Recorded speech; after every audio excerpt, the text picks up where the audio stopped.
Hi everyone, this is day 3 at UK Games Expo 2022, and now we are doing a spotlight on Stuff My Bears. So we have the lovely Beth here, who's going to tell us all of her level. So we met Beth last year at the 2021 Expo. Got introduced to the time when we were introduced to it was called Wibble. I understand it's now called the LDEC, yes. Okay. And I'm really frustrated because the LDEC is out of stock, and I it's even been mentioned in the program, and I've had like a good few people coming over and saying, when can we get it back? And yeah, some people saying, oh, we want to. Someone actually, I've always dreamed of it being in schools, but now, sorry to get political, um, Brexit, pandemic, it's not been kind to indie publishers. But what I'm planning to do is maybe, even though I can't do a nice two-piece box like this anymore, I want to maybe get a little tuck box like that, which hopefully people will still appreciate.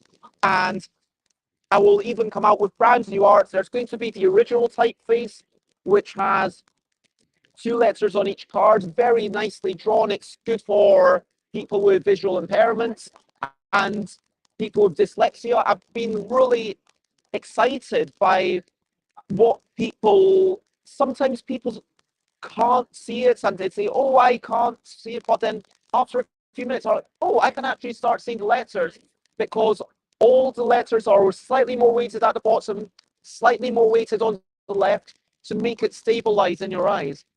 But then afterwards, we're going to have prettier versions.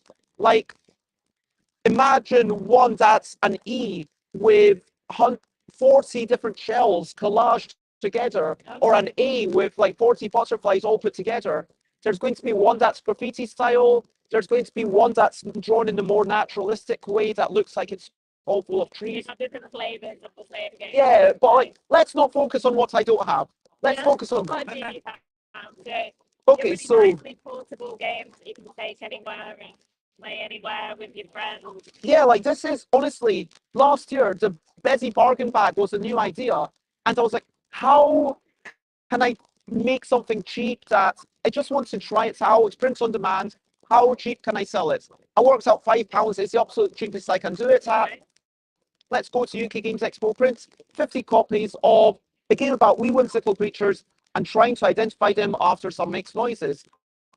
People really enjoyed it. There was a second edition where the 16 things that people loved the least got removed, and new ones like this one's a new one. And I mean, the old ones are great too, but then there's a few funky things like, sorry, I'm struck. Oh, here's another new one with actually based on Kathleen Mercury, who has lots of eyes and lips, and just the cylinder. It's just based on backers to be like, hey, let's get rid of some of the creatures and bring in new creatures. Now, Do you draw all your own artwork? I do. I really enjoy it. I do all my own illustrations.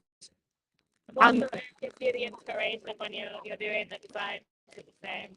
I it depends on the game. So for these ones, I had a lot of categories. So I said, okay, what skins can I put on them? Like furry, robotic, wrinkly, and how many legs should it have? How many mouths? How many eyes? And like different characteristics. So I kind of essentially rolled dice. I actually pulled cards for that. And that interesting. Yes. But these ones were the new follow-up, which only just came out last weekend. It's exactly the same game. So imagine you've got 5 cards on the table. 1, 2, 3, 4, 5. I've got some, if you can't see it, you can also put little reminder cards just to remember which ones is number 5.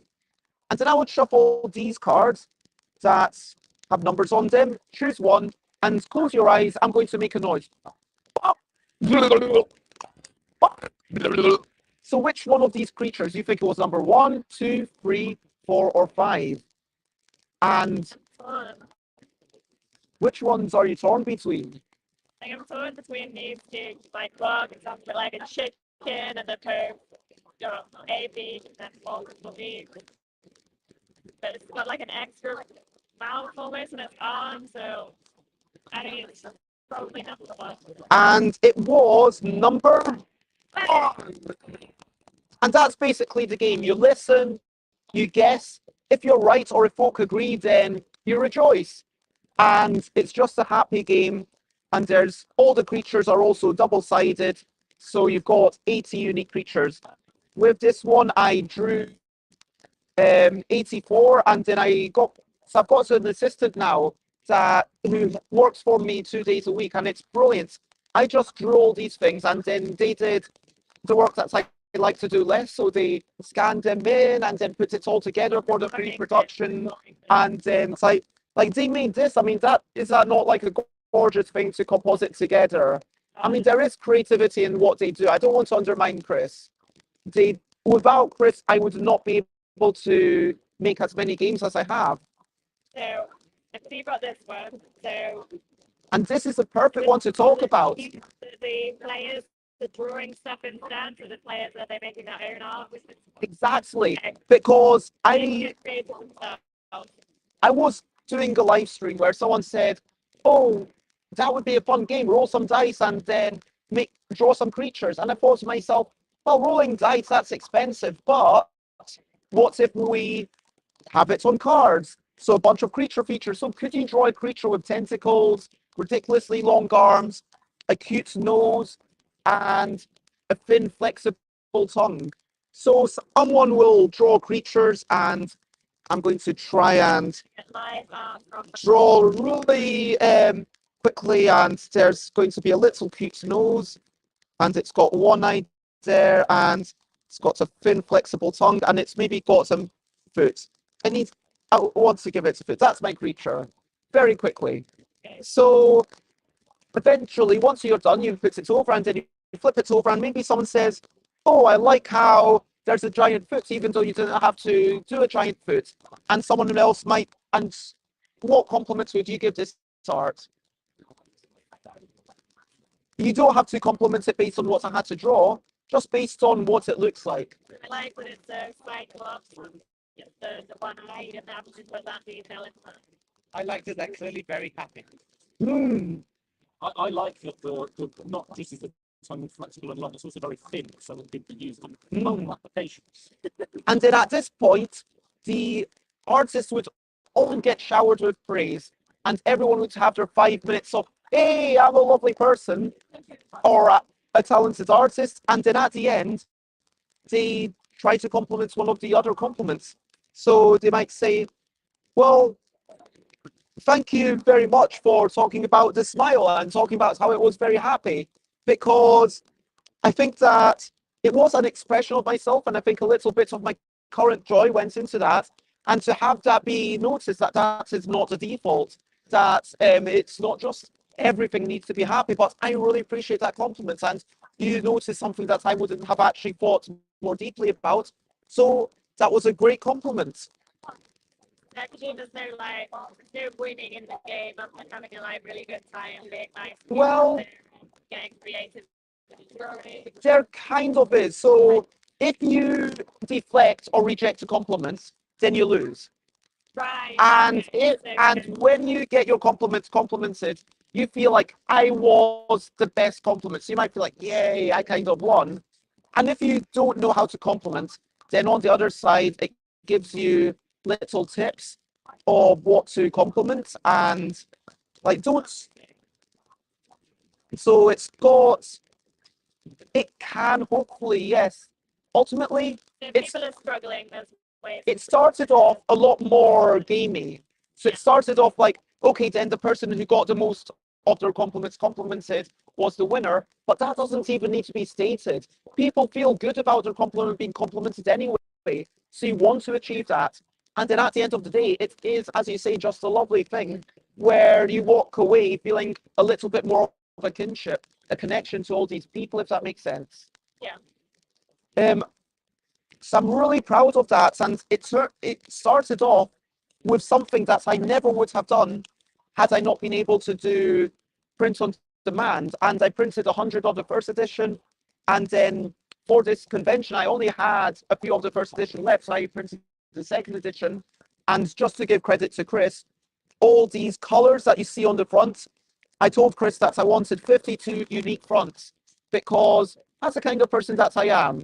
And those are the standards that I expect to uphold. I don't want the same backgrounds on two cards. Oh, no, no, no, no. So Chris did put in the hours to make 52 unique colored fronts. Some of them are similar, like you might notice those two are quite similar, but they are still different.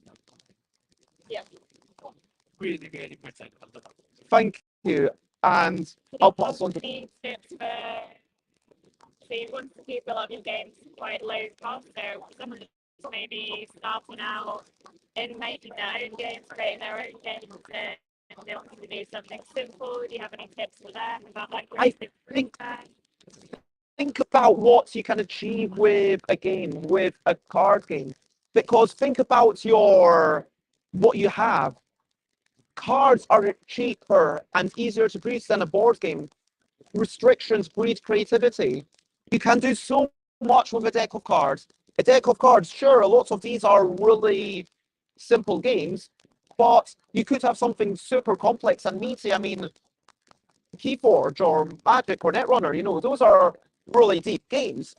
And with 54 deck cards, you could have so much going on. Don't restrict yourself to thinking, I have to make this thing with lots of bits. If you're struggling to get things produced, yeah, make a cheap card game. Go to print on demand. There's no shame in it. And also remember, it's all about that journey. Your first game might not be your best. It probably won't be. You make a game, you learn, you keep going, you make another game, and then you get better at it. Of course you do. It's practice. And not every game has to be mass produced. A game that you just make one copy of. I'm actually thinking of making a game that I might make 10 copies of, but like it'll be specifically for one person. It won't be available for sale.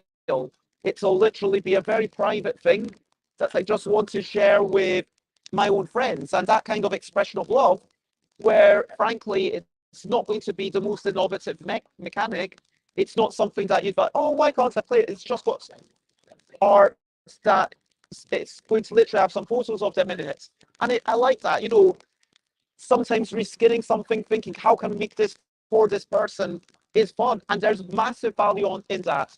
But also think about the agency, because if illustration is about the visuals, if radio is about the audio, games are not about the graphics, frankly. Games are about the agency.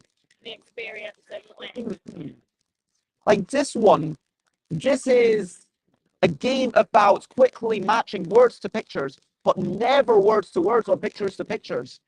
So you've got words yellow and bike. Does one of these words describe this picture? Red slot. So you slap the two cards Okay. and then take them and shout the word. Fine. And now immediately there's a new thing revealed, yellow. So I would take these and put them to the side. Cat. I'm going to slow down slightly, but not very much. These are both beds. When they do, nothing matches. Then you split the deck again, and you just pop your cards into one wee pile. We split. There's still no matches. Still there. Split. Yellow. Okay. Grab the cards. Bed. No more matches. Whoops. You can also flip. Two. Cats. Yes. Red. Ooh. Flip that. Split the deck. Oh, blue. Star. Yep. Yellow. Yellow. Oh, no more matches. Would you like to flip a deck or split a pile? Star. It went faster than me, but two. Pike. You're allowed. There we go. And there's only one word. There's nothing matching that. You can split a deck if you want. You can flip something if you want. Oh, Blue. Nice. Blue. So do you keep going until you've got Until eventually all of the cards are gone. And so if we go cat, star, bed, yellow, bike, no, bike, star, I think she's practiced. red, flip it, yellow, Damn it. Still do so. and once there's less than 5 cards in the middle, that's the end of the game. Excellent. And then we would. One. So I don't even need to tell you the person who got the most cards I don't wins. think we need to count. There's kind of enough that it's intuitive, but it's got a wee twist on other matching games, right? Yeah. I like to think. Speaking of matching games and speed games, there is also a game about counting cats, shapes, and colors that keeps getting trickier. So hopefully everyone can tell the difference between the 2 colors. So you've got red cats and sometimes purpley blue cats. They might be lying down, curled up, or dancing away. And this side of the card tells you what to count. Sometimes you're counting the color, sometimes you're counting the shape, sometimes you count 2 shapes and add them together. Does that make sense? This one has a bit of a catch-up mechanism. So flip over. How many balled up cats are there? One. Slap the card, you win. That card, not the whole game. That would be too simple. Very quick game. Yeah. So flip over again. 0. There are 0 here. Right, yeah. But here's where it keeps getting trickier because you had 1. You have to count your own plus the one in the middle. Right. I take this and 3. correct. Because there's 1, 2, 3. 2. Oh. 3. 1, 2, 3. Sorry, I saw the card underneath, so I'm just going to shuffle it. Oh, so now we need to count both of these. 7, 8. So there's 1, 2, 3, 4 of the balled up cats, plus Yeah, them together. 5, 6, 7, 8 of the lying down cats. So 4 plus 4 is 8.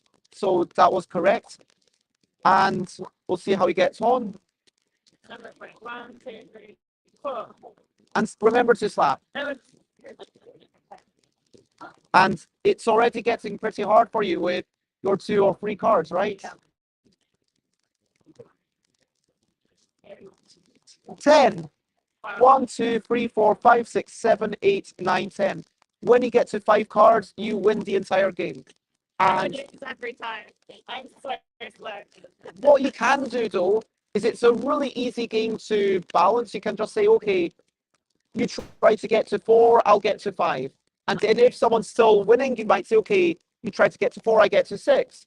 And then eventually I'll be like, okay, now you keep beating me. We'll go back down to 4 and 5. And then eventually, we'll go back up to 5 and 5 or whatever. And with we kids, I've sometimes done it where they just have to get to 3. And I've got to go up to 5. And you can really balance it out nicely. And then that's the part that I'm proud of. The kind of fact that, sure, a small child won't get as many, but everyone can be involved. Do you know what I mean? It feels like a good game that people will play like in a school setting. Mm, Kind of like snap, but a little twist on like. absolutely. And I have done a lot of speed games recently. So all of these are new prints.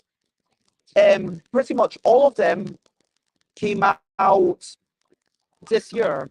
All of the things that I'm showing you came out since last UK Games Expo. You've been quite busy then, haven't you, designing all of these games? Yeah. I mean, I just really love games, and that's the joy of print on demand. And so here I might be looking at games and thinking, oh, there's a lot of matching games. I personally love matching games, but what if there was a twist? What if you had to not match? Well, how would that work? What if you had creatures with different numbers of eyes? So there's maybe three sections: the heads, the bodies, the legs. So you've got 0 eyes, 1 eye. You've got a creature with 2 eyes on it, or you've got a creature with 3 eyes. And let's say that this card was in my hand. I wouldn't be able to grab this one because it has 3 eyes. I wouldn't be able to grab this one because it has 6 wings.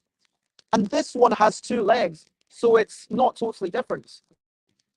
But here, 4 legs, 2 legs, 4 arms, 6 wings, 1 eye, 3 eyes. Okay, boom, I can put that on. And then suddenly I can put on, yeah, this one that I couldn't grab before. And you're always grabbing as quickly as you can. But if we have a quick explanation, the twist is the turnips. Sorry, that's upside down. You can grab a turnip. A turnip is not a creature. Right. So you can go creature, turnip. But if you grab more than 5 of them, you lose. Okay, so you're balancing it. So let me walk you through half the game, if that's cool. So grab a card. If it's a creature, It is a creature, yeah. keep it in your other hand, in the palm. And then take another card. Look at it. Does it match? It does not match, no. Excellent. Put it on top of your palm. And now grab another card. Each time thinking, does it match? Well, you might not want it just yet because remember you can only grab 5, so leave it face up. Yeah. Anything that matches, leave it face up. Anything that doesn't match, Legs, 4 arms, 2 eyes. boom. There you go, another non-match. Keep going as quickly as you can. So I'll give you another bit. So it can't have that one. It's got 4 legs, 4 legs. So it says face up. And everyone's obviously doing this at once, and you all understand the rules. Yeah, So I would go, okay, boom. Okay, I'm jumping in now, and we'll see how this goes. Okay, that's if that works. Yep. And trying to no. We can do this. We can do this. Okay. And the thing is, anything that you've rejected straight away, you might be adding on. Once you put another card on, every card you put on changes the situation for the next card. I keep throwing turnips. And at a certain point, you do want to grab a bunch of turnips. Like, okay, I'm in a tricky situation. I'll just grab a couple of creature turnips. I'll grab another turnip. I'm feeling extravagant. Let's go with turnips. Okay. 3 eyes. I don't want to grab all the turnips at once because if I do, I won't be able to turnip at the end. Oh no, I'm locked out. Do I want to grab my 4th turnip? We need to remember how many. Oh no, I've got a creature. Boom, excellent. Thank goodness. I was struggling there. Okay, I think this one works. Yep. And can grab this one. 3 eyes. There we go. Different heads, body, and legs. And we're getting to the end of the deck at this point. So I might be thinking, okay, I want to grab my last couple of. So I want to grab another turnip. But I've got 1 left. I need to remember that. In my head, I'm thinking, okay, I'll sneak that out. So no, that. Oh, yes, I can boom, do that. And 1 last turnip, and boom. Yes, I've grabbed my full coat of turnips. Did you grab your 5 turnips? Okay, grab another one. Yeah, so you can't grab 2 turnips next to each other. Then you swap decks. Oh. So this is where you actually check. So in the same order, there's 2, 3, 4 turnips. So that's all good. 2, 3. This is. There are no matches in any of these cards. You would check that, Okay. and so you did win, but the person who has the most cards wins more. Yeah. It's like Animal Farm. Everybody who didn't lose wins the game, but some win more than others. Excellent. So And up there, it was fantastic trying out some of these games and looking terrible on screen when playing in Power X, but and the one thing we didn't get to is a game about stuffing balloons. 1 minute. How would you? This is a cooperative, a game about stuffing balloons as a team without talking, but it's a card game. There are no actual balloons. Okay. So imagine you've got some cards, I've got some cards. Once you fill up a balloon, one of the cards goes face up. Everyone else has to put down a face down card. So, and then that's a balloon. If it's more than three, you lose. So we've got one on the two on the top, two weight, and three spikiness. So we're all good. This is where, if I've got in my hand, I want to warn people about the pins. So I definitely want to put that face up. Whereas this one, I'll want to put in if someone else plays the pins. And how do you react? What do you see other people put in? How do you communicate through the cards that you place on the table, even if they're face down, if that makes sense? One last question for me, which is you've been talking a lot about print on demand, just how you've been able to physically produce so many games in the last 12 months. Yes. What does that mean in practice? What is print on demand? So essentially, print on demand means that rather than taking it to a full scale manufacturer where you print 1,000 copies, you are going to be sending it to someone. I personally use Dice Sports, Rob Butler. They print 100 copies, 50 copies. You could print literally one copy if you want. It does go down dramatically between one copy and 100 copies, but then because of the smaller scale at which it's produced, going from 100 to 1,000, there's not actually that much difference in price reduction. Whereas a large scale manufacturer, normally 500 will be the absolute minimum. There's a massive discount if you buy 1,000 or 2,000, and then maybe after 10,000 it starts slowing down. But there's such, look, Yogi, which comes in a tin, that, you know, because they're printing tens of thousands of copies at once, that might be a lot cheaper for them to produce than even one of these copies. And so it's not cheap. But what it does mean is that it's cheap enough that I can still sell it at £5 and be like,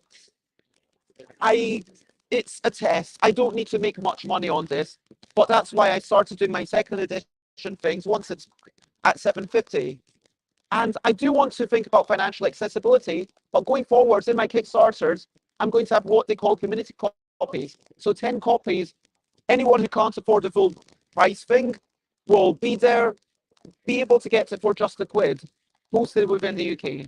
Anywhere else you need to pay extra, obviously. I'm not paying, but then if more people think like this is a good thing, I want more people to play it, then they might, rather than paying the £10 for a copy of the game, they might pay £17 for a copy of the game, and then helping to subsidize another community copy. So they would subsidize some of it, I would subsidize some of it.